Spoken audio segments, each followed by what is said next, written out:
Here's what it is. I think there's a critical mass now of people who want to inject a little bit more of the personal narrative of what's going on in the Common Core, meaning we need to have more conversations about the personal experiences that happen within Common Core, within the classroom. Because as you all know, we can't just talk about a certain set of standards without talking about the people who implement them. We can't just talk about a certain set of facts and just pretend as if they're objective. Sometimes the certain set of facts that we present are, in fact, an opinion just based on information that may have been studied.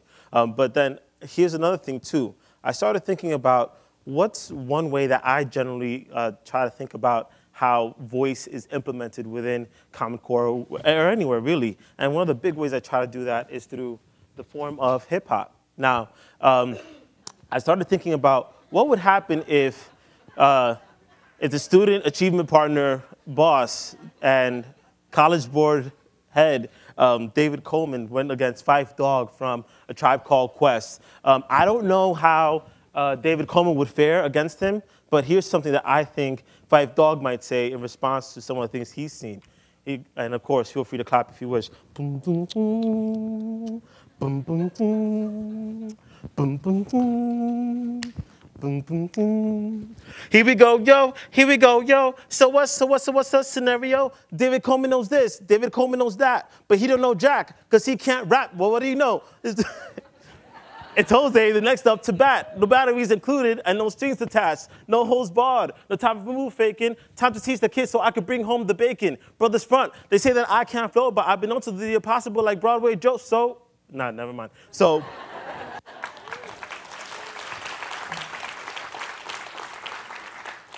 It's always interesting that we're talking about the what, and of course, you're gonna think, oh wait, Jose Vilson, that's that anti-Common Core guy. No. Now, please know this. I've been teaching in the classroom for 9 years math, and for the last 4 years, I've had the honor and pleasure of going to different conferences, a couple of which have been attended by Bill Smith and everybody else who you've seen already. I've been working diligently to try to implement the Common Core in my classroom as best as I can because I am a professional teacher.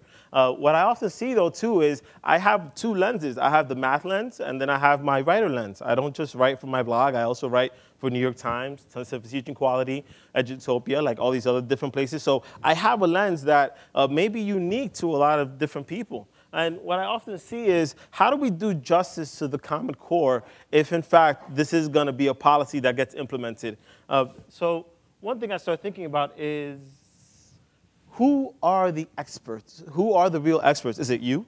Is it me? Is it the people who you just heard speak?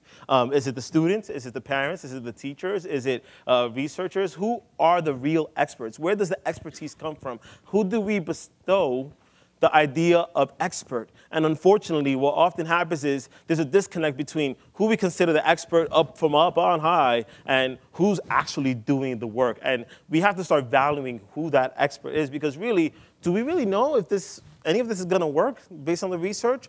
Maybe, maybe not. I mean, we kind of have some idea, but maybe not. I don't know. And I often have these conversations because I try to own the expertise and I'm really owning the classroom. But then it's like, okay, so am I doing this right or am I not? And maybe we need to have that conversation. So here's something to think about. Maybe we need to start by having students in the table, creating that table where students are actually there from the very beginning. Don't wait to the very end, or when you've already created your master plan in some back room somewhere or in some tower somewhere and said, oh, okay, well, you guys, if you want to have that conversation, that's cool. I don't mind. Versus saying, students, hey, what do you guys think about your learning? How's that going? And then also trying to put teacher voice in the process, and don't just wait until, again, way after you've already done all the research and you've gone all across the world. Instead, having teachers from the very beginning and say, okay, what are the implications for the things that we're about to do? So 2 quick examples. Number one, as a math teacher, I start thinking, okay, well, does this district want me to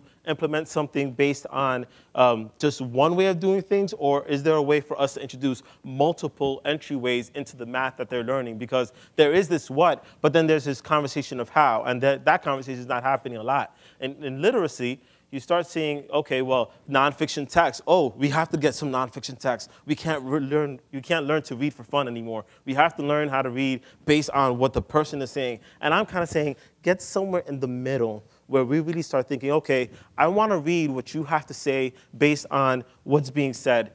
Understand that argument, and that's critical. That's fundamental to what we do as a country. But then, how do we come into the text that we're reading? What are the things that affect us when we're reading a text? And that's all, not always going to be the same thing. These are two different conversations, and we're not having enough of that. And we need to start leaning more towards the middle. I mean, as well-intentioned as Student Achievement Partners is, and everybody else, and who's presented in the Common Core curriculum, anybody is well-intentioned, great. But then, how do we bring them into the table too? How do we get them to be part of that conversation? Because really, it is about this personal narrative. And how do we get the people who are the most marginalized to come back into the fold? There's all these people who, unfortunately, may not be able to speak English right now. That's a lot of my kids. A lot of my kids don't get to speak English until later on. How do we bring them into the table? How do we bring the parents who don't often have a voice in their schools? How do we bring them into the table? How do we get all of you into the classroom so that you guys can actually talk to a lot of us? Because we have stories, and we may or may not always be able to share them because of district policy. And then how do we get district people to see themselves as equal achievement partners in what we're doing? So that's really the critical piece, because it's busta. Not a bit in sync. The volume is on time. Here's the scenario. Yo, y'all just not awake today. Here's a scenario, ladies and gentlemen. If we really want to own this, if we really want to be student achievement partners for everybody, then we need to start including everyone's voices. And I really hope that you guys take that to heart. Thank you so much for having me today.